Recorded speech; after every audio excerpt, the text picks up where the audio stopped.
Welcome to GRE. I'm your host, Keith Weinhold. How do other audiences feel about the GRE mantras that we've come to love here, like financially free beats debt free and don't get your money to work for you?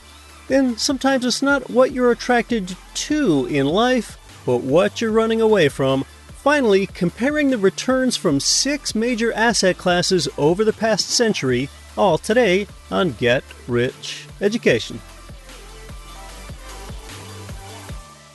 Since 2014, the powerful Get Rich Education podcast has created more passive income for people than nearly any other show in the world. This show teaches you how to earn strong returns from passive real estate investing in the best markets without losing your time being a flipper or landlord. Show host Keith Weinhold writes for both Forbes and Rich Dad Advisors and delivers a new show every week.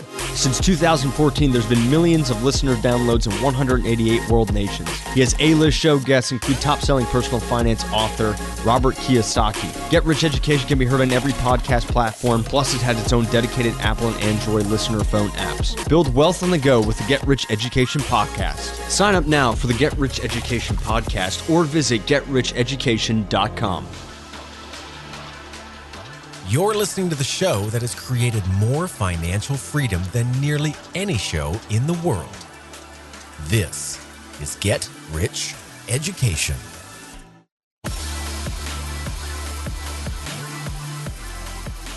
Welcome to GRE, from Kennebunkport, Maine to Bridgeport, Connecticut, and across 188 nations worldwide. It is the voice of real estate investing since 2014.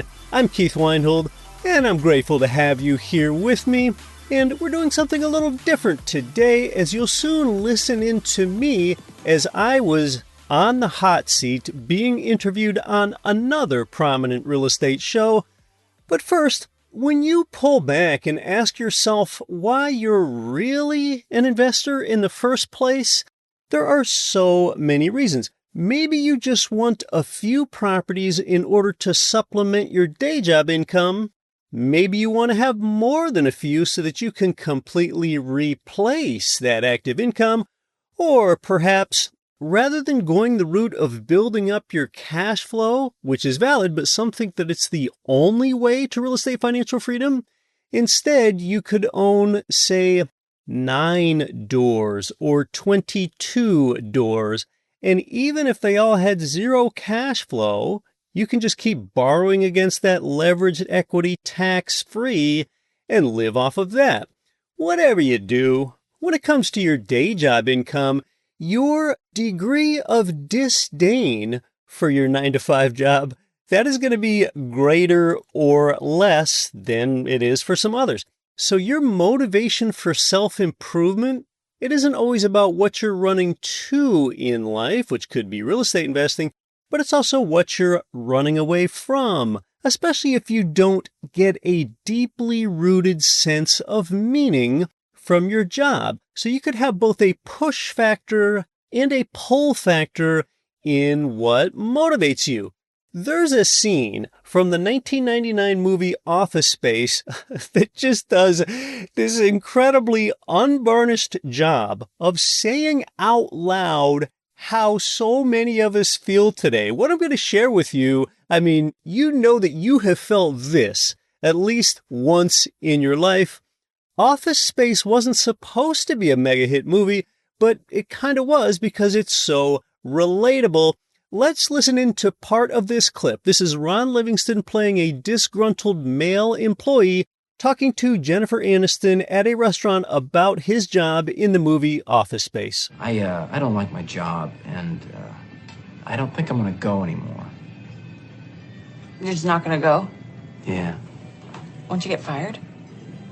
I don't know. But I really don't like it, and I'm not gonna go. Then it continues when she asks, "So you're just gonna quit?" "No, not really. I'm just gonna stop going." "When did you decide all of that?" "About an hour ago." "Really?" "Yeah." "Aren't you going to get another job?" "I don't think I'd like another job." "What are you going to do about money and bills and all that?" "I've never really liked paying bills.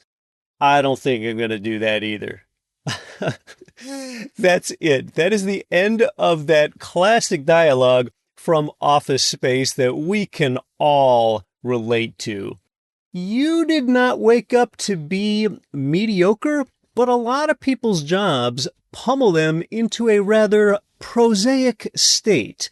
You were born rich because you were born with this abundance of choices, this huge palette and menu, but society often stifles that and makes you forget it, and it gets really easy to just fall into your groove and stay there. The main reason we aren't living our dreams is really because we're living our fears.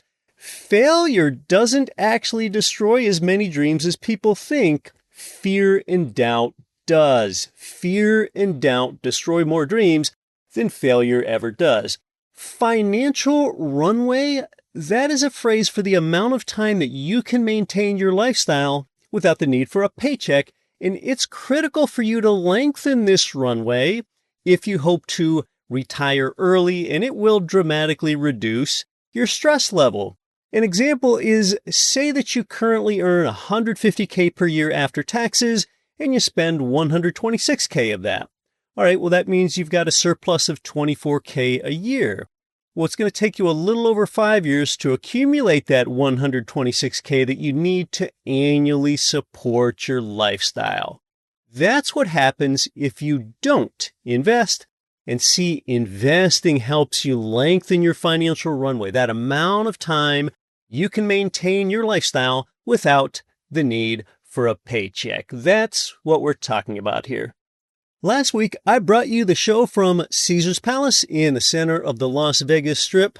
So therefore, what I've done is I have gone from the ostentatious and flamboyant over here to the familial and simple, as this week I'm in Buffalo, New York, broadcasting from a somewhat makeshift GRE studio here. The Buffalo Bills had a home game yesterday, so the city and hotels are busier than usual. Next week, I will bring you the show from upstate Pennsylvania as I'm traveling to see my family. Let's listen in to me on the hot seat. I was recently a guest on Kev and Bup's long-running real estate investing show. You're going to get to see how I present information and GRE principles for the first time to a different audience. And as I do, you're going to hear me provide new material, but you'll also hear me say quite a few things that I have told you before.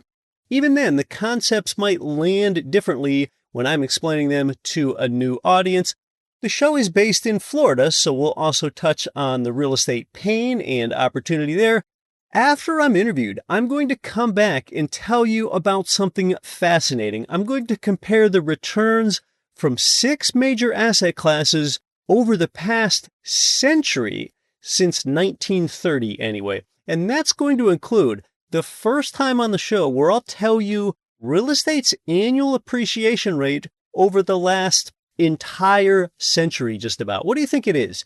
8%, 5%, 3%? You're going to have perhaps the best answer you've ever had. Here we go.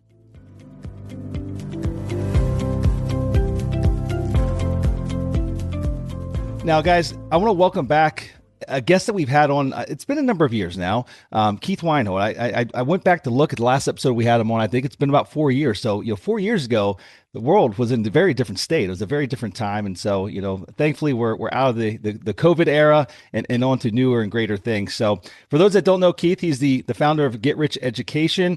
He's the host of the popular Get Rich Education podcast. And he's a longtime thought leader in the real estate investing space. And like myself, Keith was also born and raised in Pennsylvania. For those that don't know, I was born and raised in Harrisburg, Pennsylvania. Keith, I believe, a couple hours away from where I was. But Keith has very much a unique perspective on wealth building, debt, and really the housing market as a whole. And today, we'll be diving into everything, from why the property itself. This is something that Keith kind of coins, why the property itself is less important than you think, to how the housing crash has already happened in a way that most people don't even realize, to the role inflation and debt play in building long-term wealth. And so, again, it's been a number of years here, so I'm excited to welcome Keith back here. So my friend, Keith, welcome to the show. It's a pleasure to have you back here again, my friend.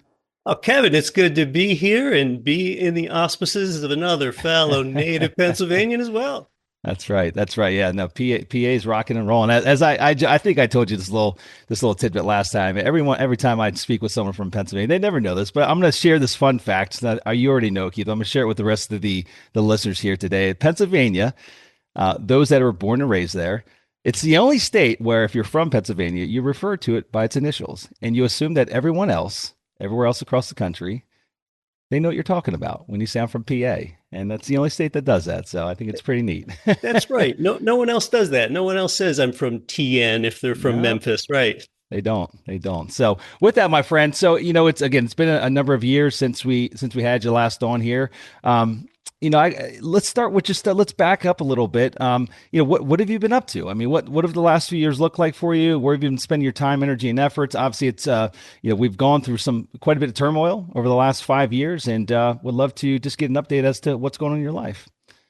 Well, one of the big words in real estate investing, we all know it.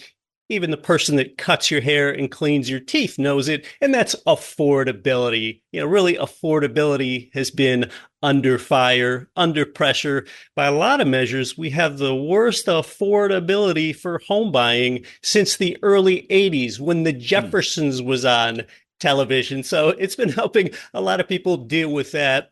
It's really the effect of three things: general inflation, higher home prices, and higher mortgage rates. Really, those three things.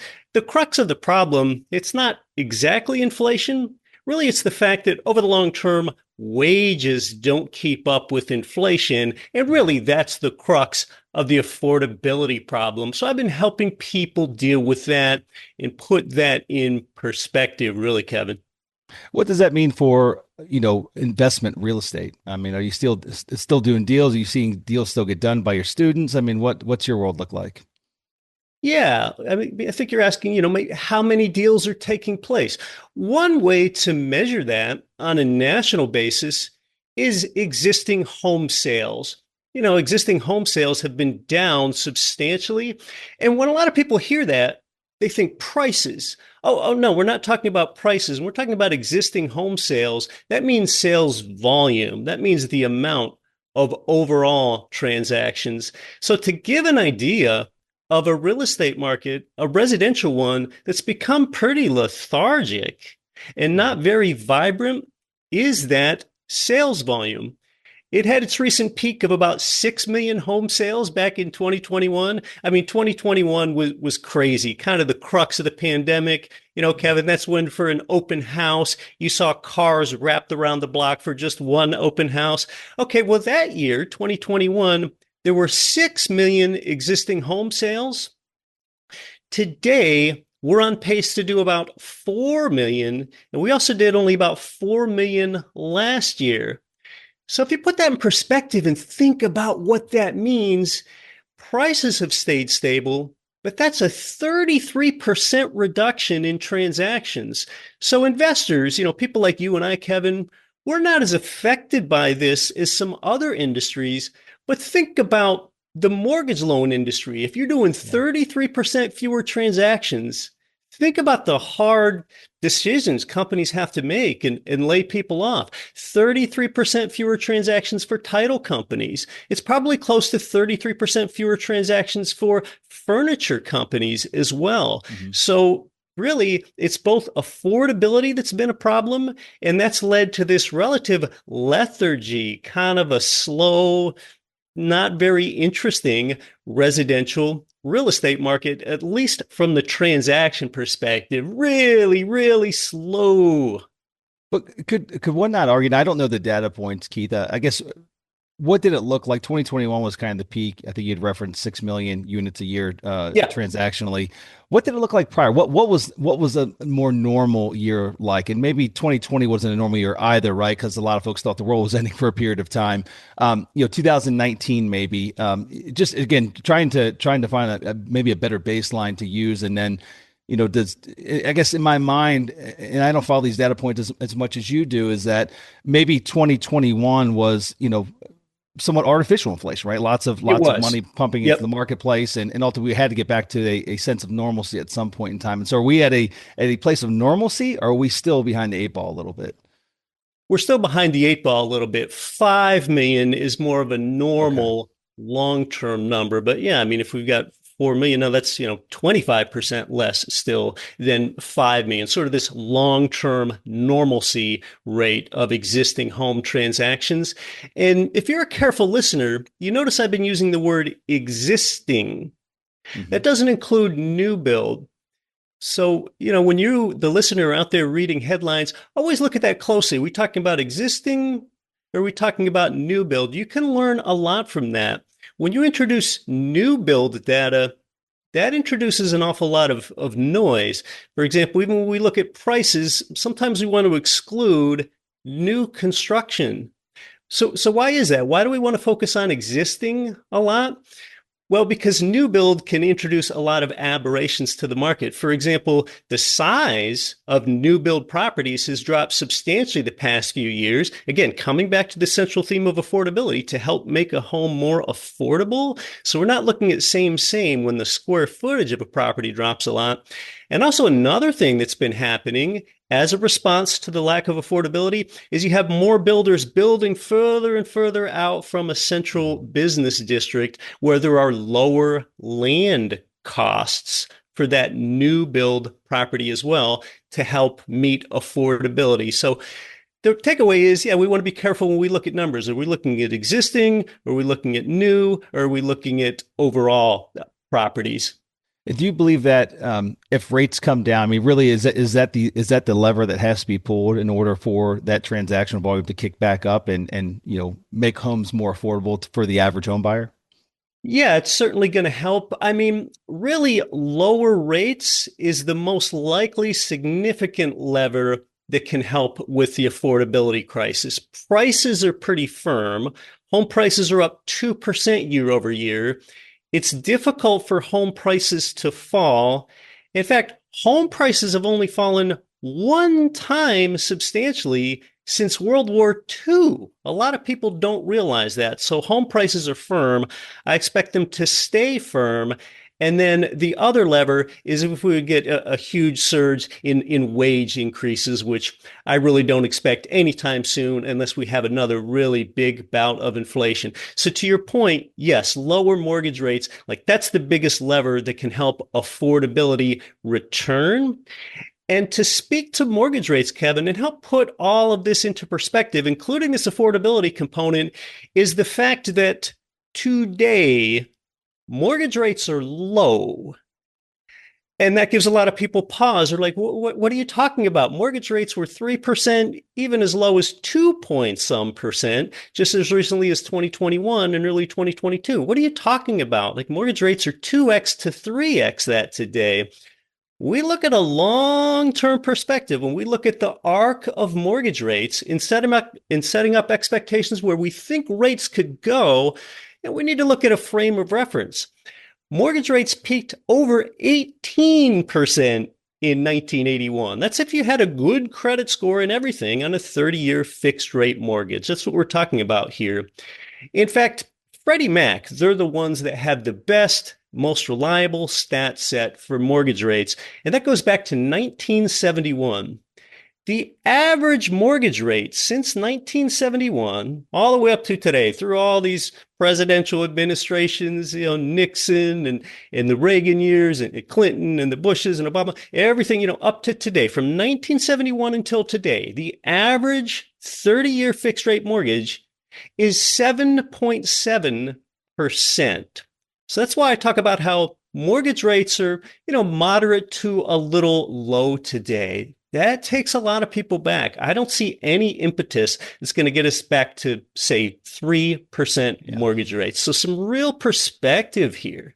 Yeah, no, and the interesting thing, again, you might have data points on this to see is a lot of the lack. Do you feel that a lot of the lack of transactional volume is also related to those folks that have locked in, 3%, mortgages, right? Like they why would they sell and ultimately trade into maybe a upgrade of a home, but ultimately be paying significantly more than that of what they're paying at the present time, double the cost of capital.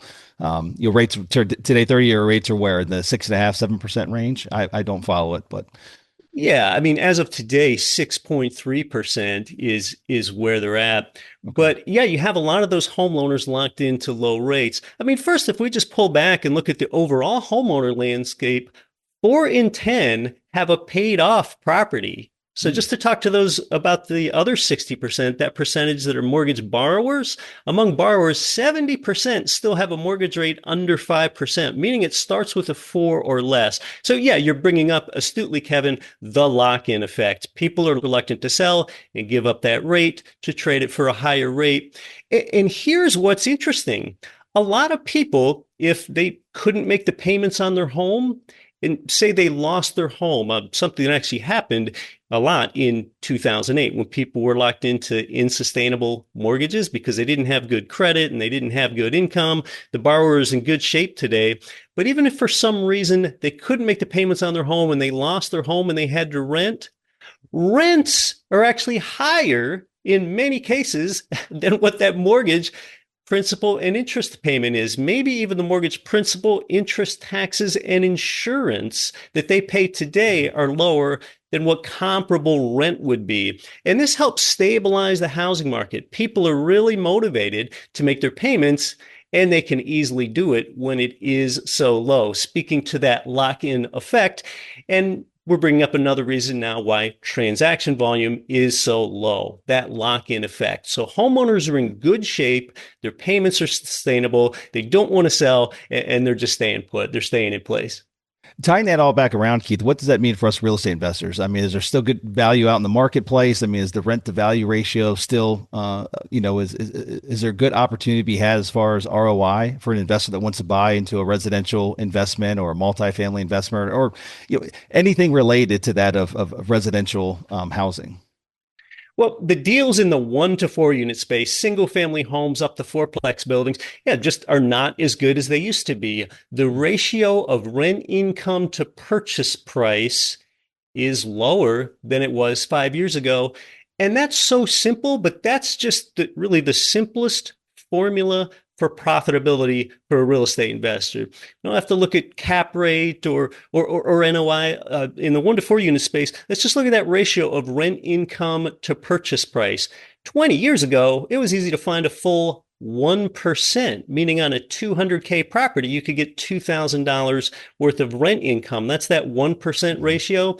But now oftentimes you've got to find something that's more like 0.7%. That would be a $1,400 rent on a 200K property. So that simple formula, and I love that, the rent income divided by the purchase price. When I'm looking at properties, when I'm scrolling or scanning, like that's a calculation you can do in your head. It's only if I would see a ratio that appears really good, that I would like drill down and look at that property more closely. So, of course, when you have something that's that simple, though, rent income divided by purchase price, there's a lot of things that doesn't tell you. What kind of mortgage interest rate can you get? What kind of property tax do you pay in that jurisdiction? But really, I love the simplicity. That's it. Rent divided by price, but it has been under attack. Now, today, I still don't know where you're going to get a better risk-adjusted return than you do with a carefully bought income property with a loan. I've always liked fixed interest rate debt. The best risk-adjusted return anywhere. I really don't know of a better one than with buying real estate, because real estate investors have so many profit centers, 5 simultaneous profit centers, which few people understand. Yeah. So using that, I want to unpack the 1% rule a little bit for those that aren't familiar with it. And again, there's a lot of variables there, as you had mentioned. Mortgage rate, taxes, insurance, and that respective market that you're buying in. And so, what are you really trying to back into when applying that rule? Is there a true cash on cash return that you're hoping to achieve? Again, assuming all these other variables that we just don't know what they are at this point. Is there a target range of actual ROI that you're actually looking to achieve when applying that 1% rule? No, I'm just looking for any positive cash flow, to your point. Yeah, there's nothing like the cash on cash return needs to be at least 3.5% or something like that. But yeah, I still like buying a property that's greater than a break even. inflation is probably going to increase your cash flow over time, even if you bought a property that broke even or just had a trickle of cash flow or a $100 cash flow today. A lot of people don't understand that fact, that right there. You can't count on it. You shouldn't count on getting rent increases, but we all know it generally happens over time at a rate of about 3% a year. But it actually increases your cash flow. If you increase your rent 5%, your cash flow can often increase something like 12%. Why is that? How could that happen? That's because, it's key for the person that was listening closely. You get fixed interest rate debt. So your rent income goes up, your expenses increase, except for that mortgage principal and interest. Inflation can't touch it. It's kind of like a mosquito buzzing against a window and always trying to get in. And inflation can't touch that. In a way, it's sort of like debt that's an asset in some unusual way, or some play on words, getting that debt. So yes, you can't count on rent increases over time. We know what typically happens, and that's really part of the compelling value proposition of buying income property with a loan. You're sort of leveraging inflation. You're really on the right side of it. Are there any particular markets that you feel are ripe for opportunity today where you're spending your focus and energies in? Yeah, it's still in high cash flowing markets like Memphis, Little Rock, and a good part of the Midwest. And the Midwest still has home prices appreciating faster than the national average as well. So those are some of the areas that I like.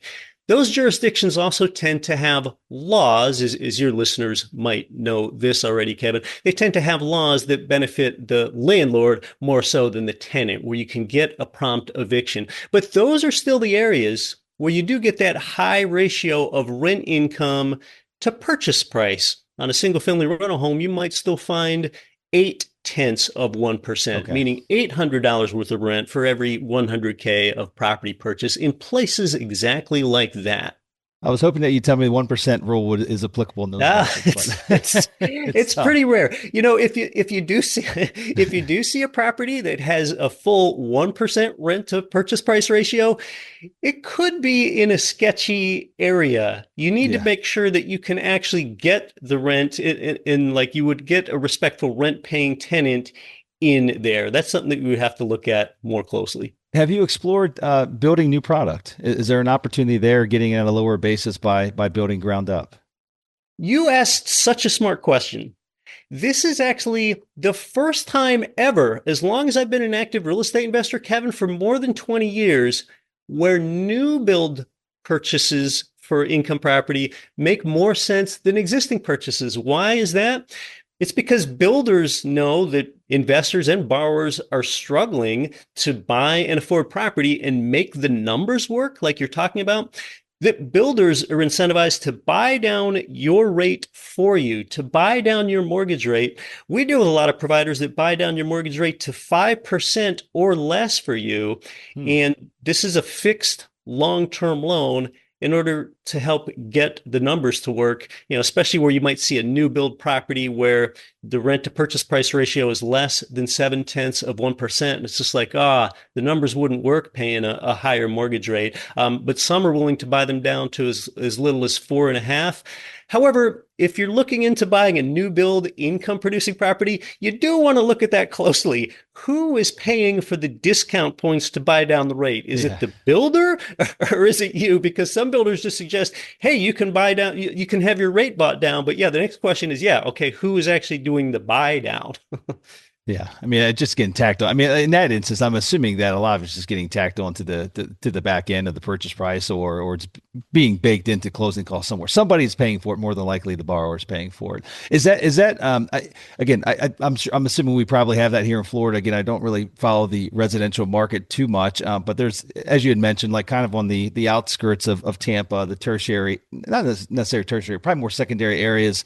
That's where a lot of the builds are happening. Lots of these, planned subdivisions, hundreds and thousands of homes being put up. And my understanding through the grapevine is I hear that their, sales volumes is incredibly slow. And a lot of these builders are now offering some creative loan products, again, to what you've just stated there, to attract not necessarily even just homeowners, but also investors to come in and buy their product from them. Is there a real opportunity there, though? I mean, have you seen investors be able to benefit from buying brand new product at a fair price with economics at work, keeping it as a rental? I have. And Florida has some builders that are almost desperate. I'm a longtime investor, personally, directly in Florida income property. Southwest Florida, places like Cape Coral, they have been ground zero for real estate depreciation, a contraction in real estate values year over year of 10% or more in some Southwest Florida markets. So like the post-pandemic migration boom is certainly over in Florida. And Kevin, as little as 10 years ago, people used to talk about buying in Florida. It's cheap. It's sunny, cheap, and cheerful. Like you would sort of hear that sort of thing about Florida real estate. That is no longer true. No. Florida just is not as cheap as it used to be. It's the same or higher than the national median home price now in Florida. So yes, some builders are rather desperate. The other benefit of buying new build, especially in a place like Florida, where a lot of new building has taken place and the supply actually exceeds the demand here in the short period, you can take advantage of that not only by getting the rate buy down, but because homeowners insurance premiums are substantially less on new build property because they're built to today's wind mitigation and other standards than they are existing property. I have a friend that just bought a new Florida duplex through us in Ocala, Florida. That's sort of north central Florida. On that new build duplex that he paid $400K for, I saw the actual insurance premium, the rate sheet, $694, $694. Wow, that's cheap. So the benefit of buying new build is you get a lower insurance premium. You get these rate buy downs, sometimes which a builder will make for you rather. And of course, you're probably going to have low maintenance costs for a long time since it's a new build property. And you get a tenant that is probably going to stay longer than the average duration. They're the first person to ever live there.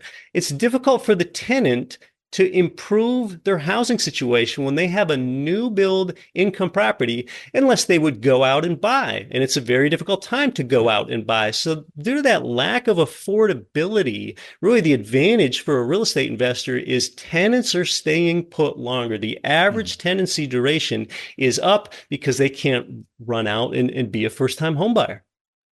Most people think they're playing it safe with their liquid money, but they're actually losing. Savings accounts and bonds don't keep up when true inflation eats 6 or 7% of your wealth every single year. I invest my liquidity with FFI, Freedom Family Investments, in their flagship program. Why? Fixed 10 to 12% returns have been predictable and paid quarterly. There's real-world security backed by needs-based real estate like affordable housing, senior living, and healthcare. Ask about the Freedom Flagship Program when you speak to a Freedom Coach there. And that's just one part of their family of products. They've got workshops, webinars, and seminars designed to educate you before you invest. Start with as little as $25K and finally get your money working as hard as you do. Get started at freedomfamilyinvestments.com/GRE or send a text now. It's 1-937-795-8989. Yep, text their Freedom Coach directly. Again, 1-937-795-8989. The same place where I get my own mortgage loans is where you can get yours. Ridge Lending Group, NMLS 42056. They provided our listeners with more loans than anyone because they specialize in income properties. They help you build a long-term plan for growing your real estate empire with leverage. Start your pre-qual and even chat with President Chaley Ridge personally. While it's on your mind, start at ridgelendinggroup.com. That's ridgelendinggroup.com. This is the star of the A&E show, The Real Estate Commission, Todd Roulette. Listen to Get Rich Education with my friend Keith Weinhold, and don't quit your daydream.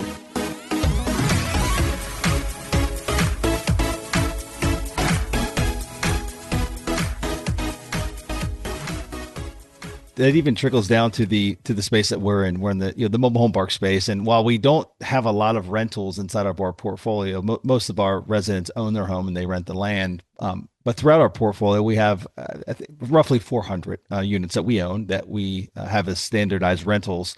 And we've noticed that trend as well. Historically, 10 years ago, we track actually about, I can take it back about 8 years where we actually have data to support this claim, is that our average renter would stay about 16 months. That was fairly standard. Whereas today, it's nearly 3 years at this point in time. The majority are staying nearly 3. And there's some variables in there. 8 years ago, we weren't bringing a lot of new product into our communities, whereas a lot of the mobile home parks that we purchase today do have a lot of newer mobile homes in them. So again, to your point, it's a newer home. It's fresh. There might not be the first person that lived there. Maybe they're only the second, right? But it's still a very new home. It's only a couple of years old. All the appliances are new. It's fresh. It's well insulated, and it's just a high quality product. But it's nearly double of what we used to experience and what we used to underwrite. Which is interesting. I want to circle back. You'd mentioned Cape Coral. I've got quite a bit of experience with Cape Coral. This is not the first time that Cape Coral and Port Charlotte and those areas have crashed. I mean, like they've got quite an interesting history in time. Back during the GFC, that area down there took probably one of the biggest hits in most of Florida, while the rest of Florida got pounded pretty hard with home values and decreasing home values, decreasing rents.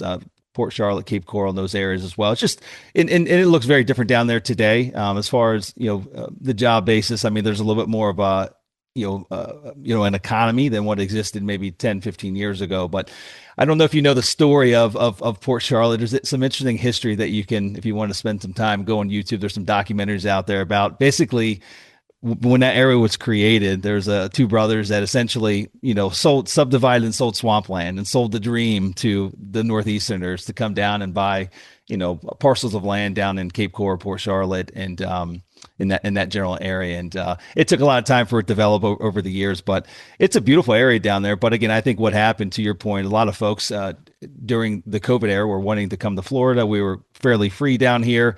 The sun was shining. The Gulf of Mexico was warm, and that was a good value for a lot of folks. The values were driving up. There was home inventory down there. You got a good bang for your buck back at that point in time. But again, there's not as much, as many amenities and a supportive economy there in that immediate area, like you might find in the Tampa area, or you might find in Orlando, or even Ocala. Ocala is a phenomenal market right now. And Ocala is, for those that don't, you mentioned, you referenced the insurance there, which is, that's a great price for that policy.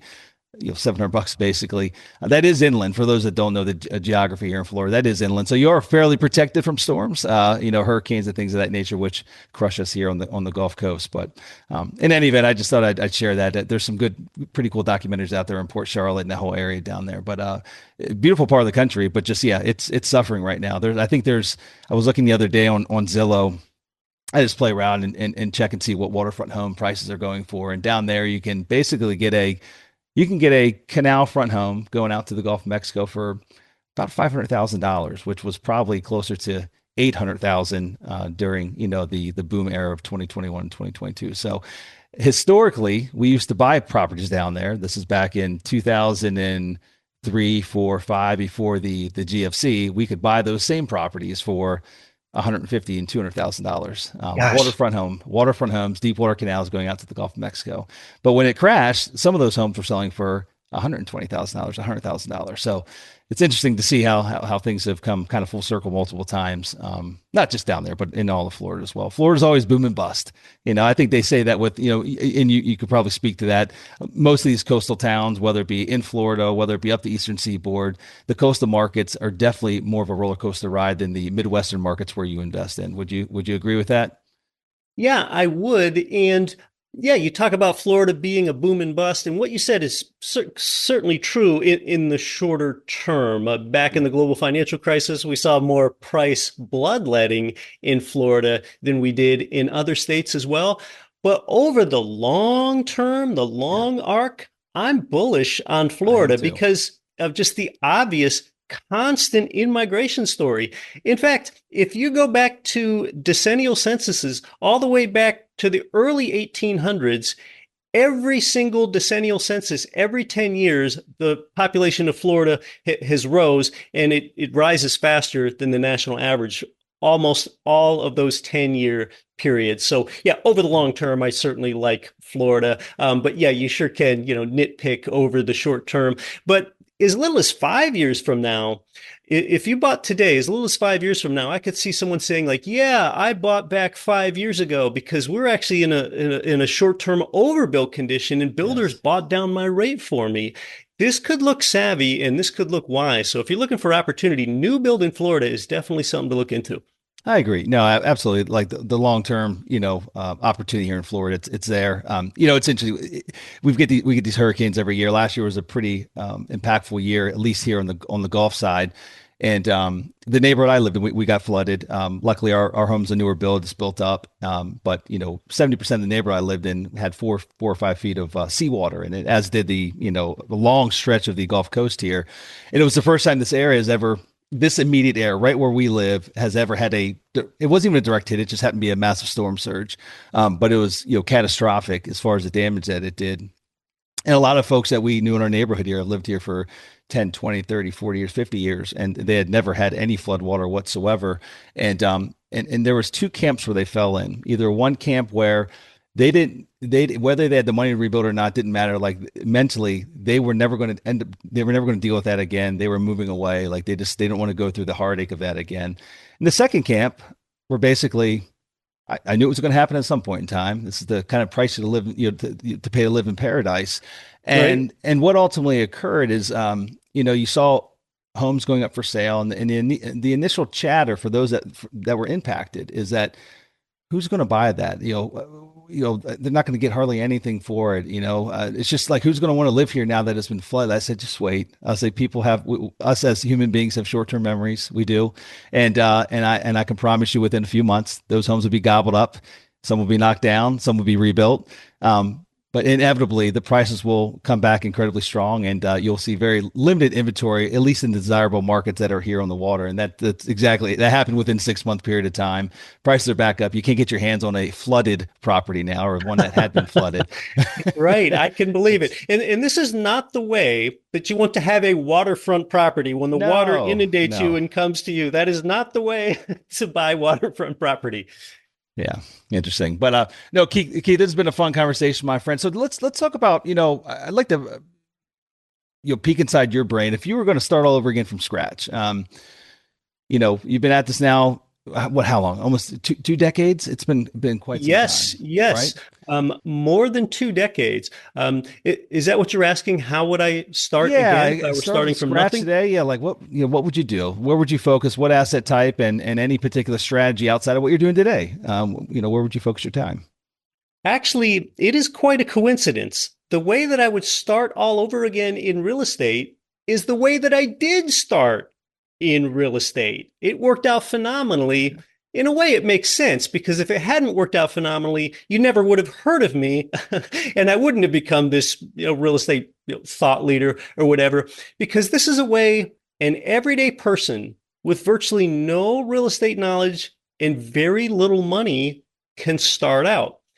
What I did is I made the first ever home of any kind a fourplex building, where I lived in one unit and rented out the other 3. This is something very actionable for your audience as well, Kevin. Or if maybe you're a listener that has an adult daughter or son and they want to get started in real estate with a bang without much money, is to buy a fourplex just like I did. You can use an FHA loan, a 3.5% down payment. You have to live in one of the units at least 12 months. And at last check, your minimum credit score only needs to be 580. Now, you will get a lower interest rate if you have a higher credit score, but those are the only 3 criteria you need. I mean, what a country. Talk about the American dream. You can use that FHA program with a single family home, duplex, triplex, or fourplex. That's the formula. That's how I began. Actually ended up living there a little more than 3 years. But what that did for me was remarkable. And in fact, you know what it taught me, Kevin? And every listener can benefit from this. It's paradoxical. A lot of times I say things that you would not expect to hear that make you go, wait, what? Whoa, how can that be? Is what it taught me is that I don't want to focus on getting my money to work for me. You probably wouldn't expect to hear that. It's actually a middle-class paradigm to say, well, I don't want to work for money. I also want to get my money to work for me. I'm telling you that that's going to keep you middle class, or worse, that's going to keep you working until old age, and you won't have an outsized life and retirement and options. If you think that the best and highest use of your dollar is getting your money to work for you, it's not. What's the paradigm shift that this fourplex building taught me, the way I started out, which is still the way that I would start out today? And you probably heard this before, but I'm going to put a new twist on it, is you want to ethically get other people's money to work for you. And we can be ethical. We can do good in the world, provide housing that's clean, safe, affordable, and functional. Never get called a slumlord that way. You can employ other people's money 3 ways at the same time, ethically, by buying an income property with a loan like we've been talking about in Florida, or with this fourplex building. How do you do it 3 ways at the same time?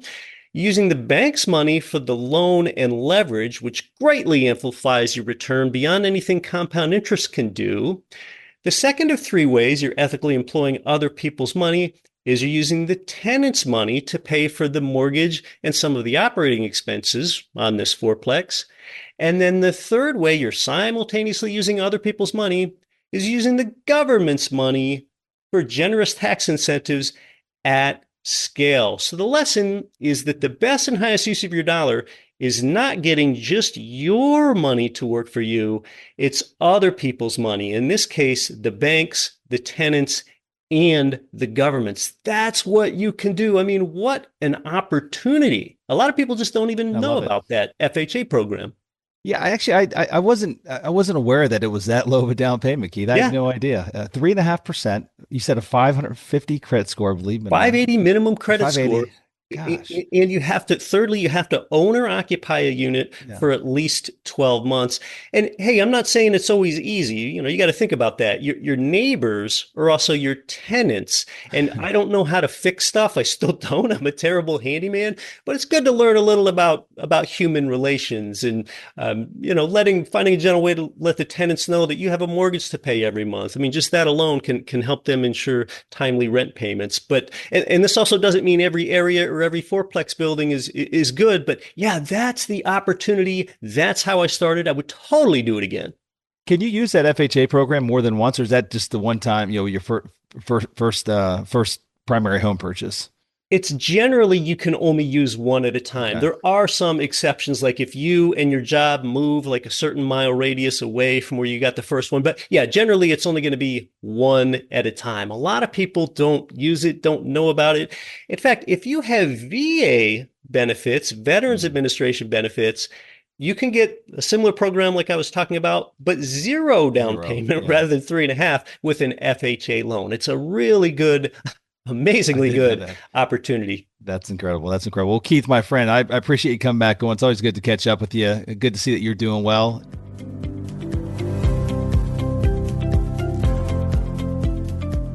Oh yeah, a terrific chat there with Kevin. I hope that you liked that. Really, at our core, real estate investors are not day trading. We are decade trading. Now, I'm in Western New York today. At the other end of the state, NYU compiled some terrific statistics that you want to hear about. For nearly the past 100 years, it is the annualized returns of 6 major asset classes. This spans the Great Depression, a number of recessions, World War II, the New Deal, gold standard abandonment, Bretton Woods, the Cold War, civil rights movements, oil shocks, Volcker rate hikes, the dot-com boom and crash, the 9/11 attacks, the housing bubble, COVID-19, AI revolution, and 16 presidencies.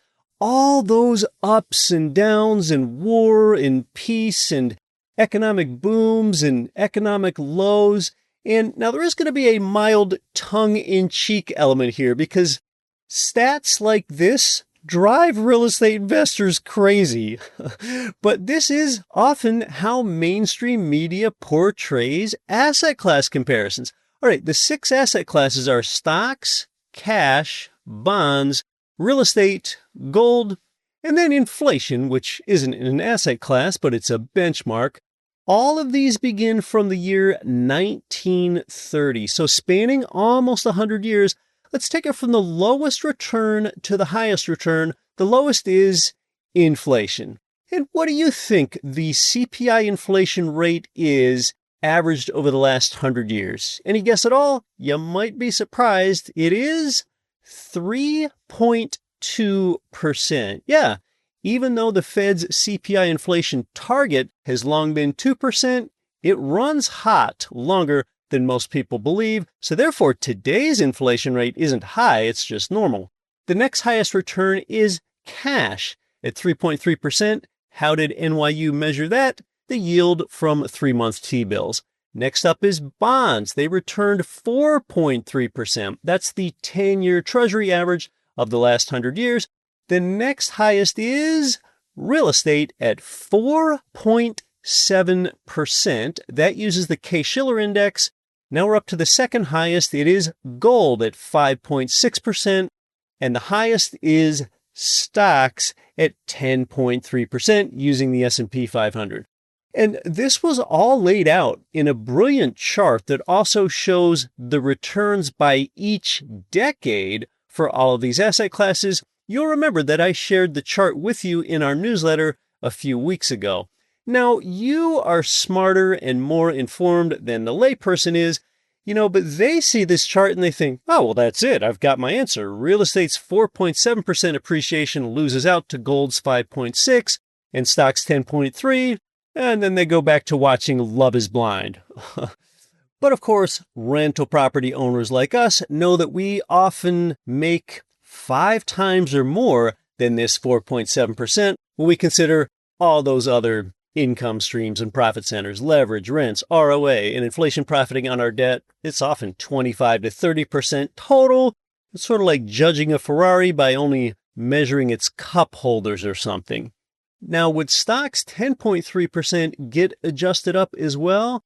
Yeah, probably a little, because the S&P 500 currently averages a 1.2% dividend yield, so that might be added on. The 4.7% return for real estate, that cites the popular Case-Shiller index. And the way that index works is that it uses a repeat sales methodology. So what that means is that the Case-Shiller measures the sales price of the same property over time.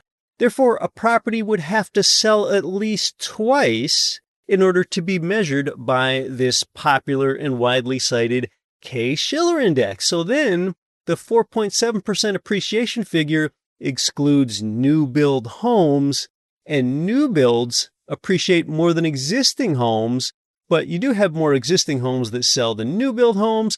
So we can pretty safely assume that real estate's long-term appreciation rate is higher, likely between 5 and 6%. There it is. So yeah, making comparisons across asset classes like this is pretty tricky because investment properties leverage and cash flow gets nullified. And when you make comparisons like this, it's a big reminder that even if you can't get much cash flow off a 20 or 25% down real estate payment, sheesh, most people put a 100% payment into stocks, gold, or Bitcoin, and they don't expect any cash flow. And Bitcoin isn't part of what we're looking at for this century-long view because it did not exist until 2009. And also, NYU had to use some alternative statistics sometimes. The S&P 500 index only came into being in 1957, and the Case-Shiller index 1987. Next week here on the show, I expect to answer your listener questions from beginner to advanced. You've been writing in with some good ones. For the production team here at GRE, that's our sound engineer, Bidrun Jampa, who has edited every single GRE podcast episode since 2014. QC and show notes, Brenda Almondatis, video lead, Benay Gyawali, strategy, Tala Magal, video editor, Sarosa KC, and producer, me, We'll run it back next week for you. I'm your host, Keith Weinhold. Don't quit your daydream.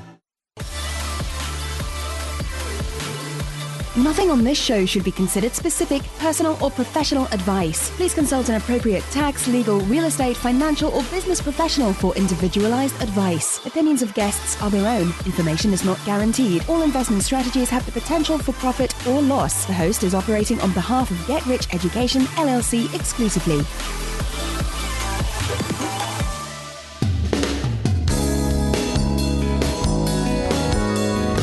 The preceding program was brought to you by your home for wealth building, GetRichEducation.com.